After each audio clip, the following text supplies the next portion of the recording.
Vámonos a Lima con nuestro siguiente invitado. Él es José Luis Gil, exdirector general de inteligencia del ministro del Interior, además de ser experto en inteligencia contra el terrorismo. Señor José Luis Gil, bienvenido a estas pantallas. ¿Cómo se encuentra? Feliz lunes. Muchas gracias, buenas tardes.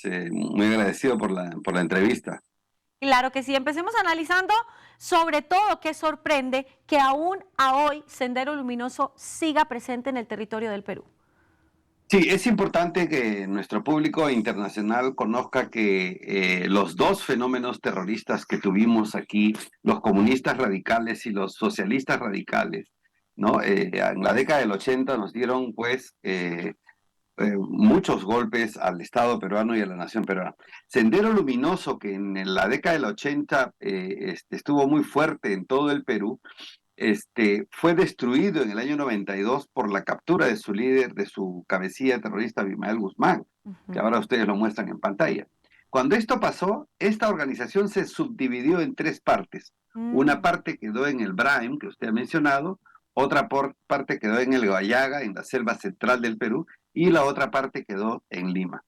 Finalmente las dos últimas partes se han unido y el único que ha escindido definitivamente del pensamiento Gonzalo, o sea, de Abimael Guzmán, es este grupo que está en el Brain que ustedes han mencionado. Y fíjense ustedes el golpe estratégico que se le ha dado, que la policía especializada con casi 40 años de lucha permanente contra el terrorismo. ¿Qué pasa? Que los terroristas del BRAE tienen la estrategia de hacer que sus hijos los sucedan en el futuro, Claro. sean el comité central, o sea, están creando generaciones. Hace como 15 años aproximadamente, el Perú vio lamentablemente las imágenes de dos batallones de niños que estaban siendo formados por estos terroristas, entre ellos los hijos de los terroristas, y a ellos les llaman los pioneritos. Pero hace 15 años, hoy esos jóvenes tienen 23, 25 años y ya tienen asesinatos de policías y de militares en sus manos. Imagínese usted lo que hubiera sido dentro de 10, 5, 10 años más que hubieran estado libres. Entonces, Sendero Luminoso en el BRAE tiene la estrategia de criar a sus niños, convertirlos en terroristas y dejarlos para el futuro. En esta oportunidad, la Dirección contra el Terrorismo de la Policía Peruana les ha dado un golpe estratégico para el futuro. Ya no tienen una dirección para el futuro. Pero fíjese usted qué importante es esto y cómo lo conecto, por ejemplo, con lo que sucede en las filas del grupo terrorista de Hamas en el Medio Oriente o en las filas de las FARC aquí en Colombia, incluso en grupos narcodelictivos como los del Chapo Guzmán, que podemos ver a su hijo Ovidio, que también está a cargo, estaba pues a cargo de la organización. Esto es un fenómeno supremamente analizable y por demás preocupante, y es el uso de los menores en las filas como relevo de la gente, o sea, relevo generacional, si se podría llamar así, de la gente que está saliendo para que hereden todo el tema de la estructura narcodelictiva y puedan continuar con, en dado caso, el negocio o ya sea la operación terrorista, ¿no? Esto preocupa muchísimo. Y esta es una, digamos, una costumbre horizontal de las organizaciones terroristas, ya sea de origen religioso, ya sea de origen político o ya sea de origen criminal, ¿no? ¿Cuál es? Estratégico es para ellos los niños y asegurar que en el futuro continúen con sus ideas o con sus proyecciones.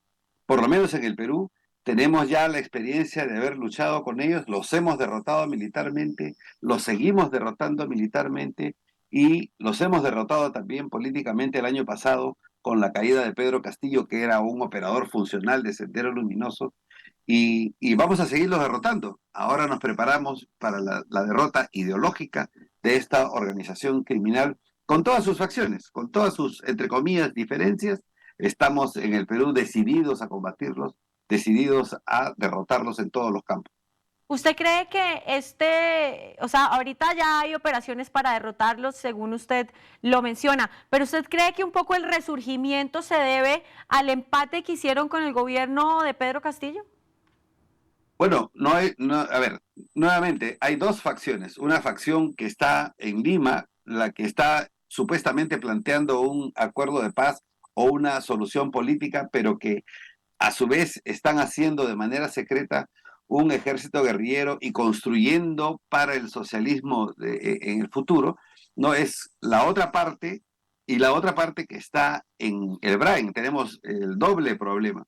Pero fíjese una particularidad, en el Brain en los últimos 20 años, del 100% del territorio de la que ellos se habían apoderado, estos territorios escarpados en la montaña, cocales, de los que se han apoderado y no permiten que haya desarrollo alternativo de la hoja de coca, hoy día las Armadas y la Policía Nacional los han reducido casi a un 30% de ese territorio, ¿no? O sea, es Claro. importante que estratégicamente hemos reducido su espacio, pero también estamos reduciendo su dirigencia. Con el tiempo, finalmente se terminará el terrorismo en el Perú, el que está ahora en el campo, y los derrotaremos ahora los que están en las ciudades pretendiendo engañar a los niños. Y fíjense, hace unas semanas, Sí. estos terroristas excarcelados, no rehabilitados, que están en Lima y en las provincias, ¿no? Que están haciendo un trabajo, entre comillas, pacífico, ¿no? Están adoctrinando a niños, también a otros niños en las ciudades, en las principales ciudades, adoctrinando a niños con el pensamiento, Gonzalo, que aquí es un crimen, es un delito hablar o promocionar el llamado pensamiento Gonzalo, porque al Perú le costó 60.000 muertos y 35.000 millones de dólares en pérdidas, ¿no? Sí, es que la Entonces se están historia del usando todos Perú, los niños, los que claro. quieren la paz y los que quieren la guerra, igual usan a los niños. Y en eso hay que llamarles la atención a los padres de familia, no solamente en el Perú, también en el extranjero, también en sus países. Revisen, algo están haciendo las fuerzas de la izquierda radical, las fuerzas alzadas en armas, porque no quieren nada bueno para nuestros países. Antes de despedirlo, quiero hacerle una pregunta. ¿Hay territorios en donde hacen presencia los grupos terroristas como Medio Oriente, Colombia, Perú, que son más atractivos para ellos? ¿Qué tiene de atractivo el Braem en el Perú? El tráfico de drogas, por supuesto, ¿no? Hay una conexión con el narcotráfico aquí, pero el que domina es Sendero Luminoso, Mm. ¿no? Los domina, domina el precio, domina la carga, el transporte, el ponerlo en las avionetas, es decir, eh, ellos, digamos, administran el narcotráfico en esta zona y las avionetas que entran clandestinamente van, pues, hacia el lado de Bolivia y de ahí salen para la droga hacia otras partes del mundo. Pero estamos en pleno proceso de combate, pronto comenzarán las interdicciones aéreas, porque la lucha contra el narcotráfico en el Perú no se ha detenido, ¿no? Claro que sí. José Luis Gil, muchísimas gracias por haber estado con nosotros aquí arrancando semana en DNews, explicándonos y analizando, por supuesto, esta noticia tan importante para el Perú y para la región. Mil gracias y feliz semana.